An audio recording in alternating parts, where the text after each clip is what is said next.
En aquel tiempo, mientras iban de camino Jesús y sus discípulos, le dijo uno: «Te seguiré a donde vayas». Jesús le respondió: «Las zorras tienen madriguera y los pájaros nido, pero el Hijo del Hombre no tiene dónde reclinar la cabeza». A otro le dijo: «Sígueme». Él respondió: «Déjame primero ir a enterrar a mi padre». Le contestó: «Deja que los muertos entierren a sus muertos, tú vete a anunciar el reino de Dios». Otro le dijo: «Te seguiré, Señor, pero déjame primero despedirme de mi familia». Jesús le contestó: «El que echa mano al arado y sigue mirando atrás, no vale para el reino de Dios». Te damos muchas gracias, Señor Jesús, por invitarnos a seguirte lo más de cerca posible, a hacer de tu vida y de tu evangelio nuestro camino, nuestra vida.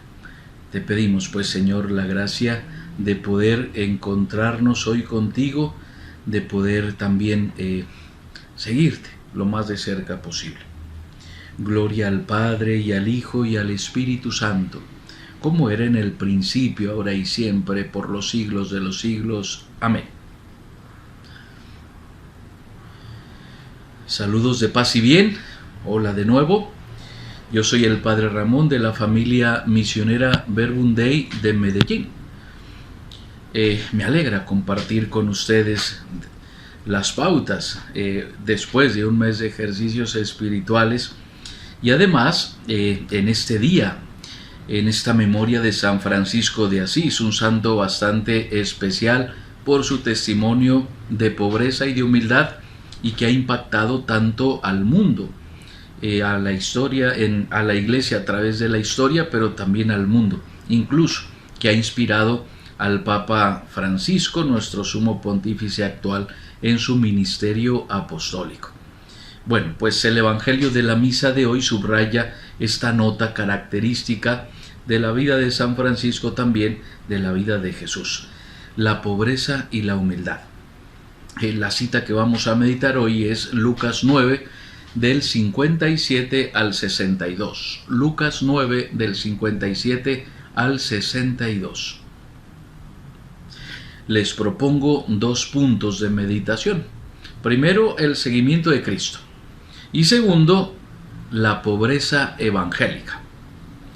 Jesús y sus discípulos van de camino. Así empieza el Evangelio de hoy, como de costumbre. Él formaba a sus discípulos así, caminando de pueblo en pueblo. Eran itinerantes, eran misioneros, peripatéticos. Se utiliza también esta palabra en la filosofía. El que enseña de paseo, el que pasea y de camino, pues va enseñando. Esta es la realidad también de nuestra vida. Nosotros estamos en camino, somos peregrinos, somos itinerantes. El mismo Jesús, de hecho, se postula, se presenta como el camino. Yo soy el camino, la verdad y la vida, que dice en Juan 14:6. A los primeros cristianos, los primeros discípulos de Jesús, antes de llamarlos cristianos, les llamaban seguidores del camino. Así lo vemos en Hechos de los Apóstoles 9:2, seguidores del camino. El Evangelio de hoy nos habla de tres hombres que se acercan a Jesús y que dicen que quieren seguirlo por el camino, que quieren ser discípulos suyos. El primero le dice: «Señor, te seguiré a donde quiera que vayas». Él toma la iniciativa de seguir a Jesús. El segundo es Jesús quien lo llama: «Sígueme». El tercero también es él el que quiere seguirlo a Jesús.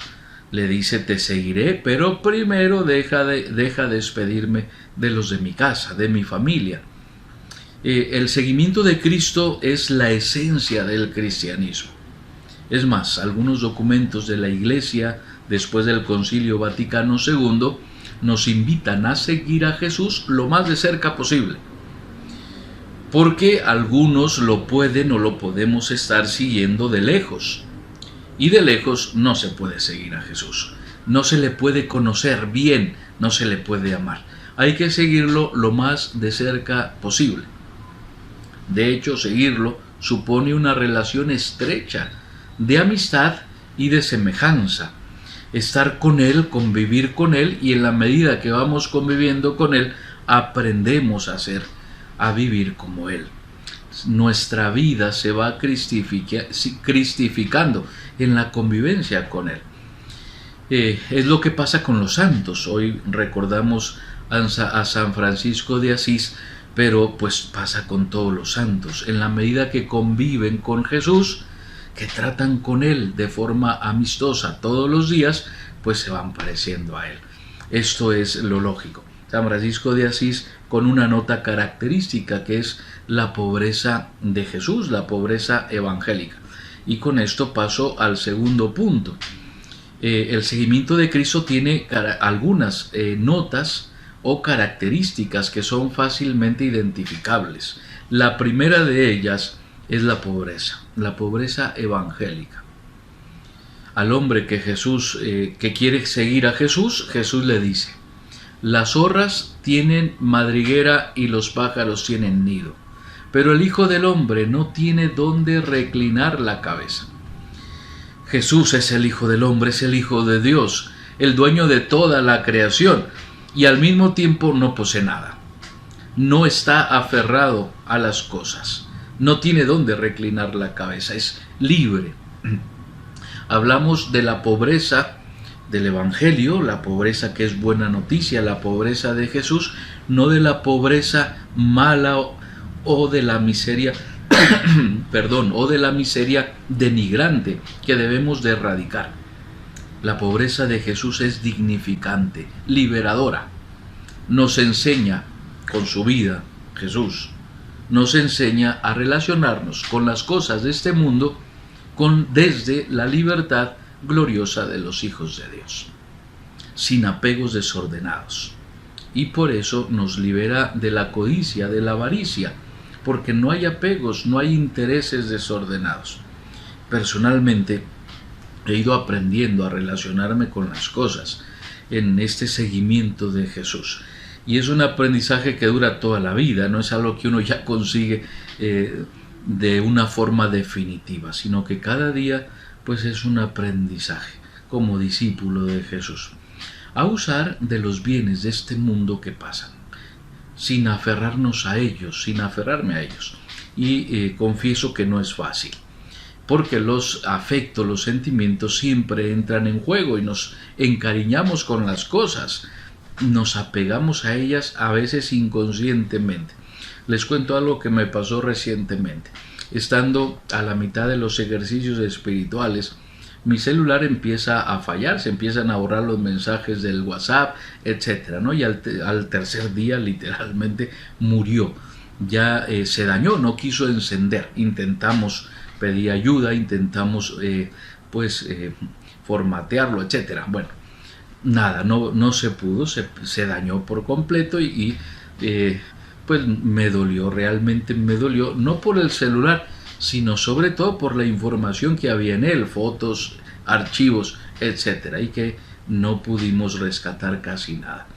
Bueno, pues en ese proceso de duelo por la pérdida del celular, pues puede sonar algo ridículo, pero nos pasa.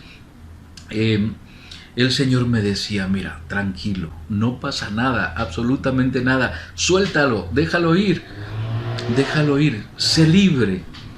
Es solo un celular con un poco de información, o sea, no te va a pasar nada si vives sin él, si vives sin un celular o si pierdes la información. Tranquilo, volvemos a empezar, aquí no ha pasado nada, seguimos adelante. Así de sencillo, así de sencillo. Un pequeño ejercicio de desprendimiento, circunstancial, porque sucedió sin que yo lo previera, pero pues es bueno sentir esa libertad de las cosas. Claro, hay que cuidarlas, hay que administrarlas, hay que saberlas usar, pero con libertad o desde la libertad de los hijos de Dios, sin apegos desordenados. Pobreza evangélica, seguir a Jesús lo más de cerca posible, como Él vivió desde esta pobreza. Bueno, al final de las pautas los dejo con una pregunta. que me hace Jesús, que te hace Jesús personalmente. ¿Y tú? ¿Quieres seguirme? ¿Me seguirás de verdad? La respuesta es evidentemente personal y se da con la vida, no con las palabras. No basta decir te seguiré, Señor. Hay que seguirlo. Y seguirlo significa vivir como Él vivió. Pidámosle pues al Señor que nos conceda seguirlo desde la pobreza evangélica. Un saludo de paz y bien y bendiciones para todos.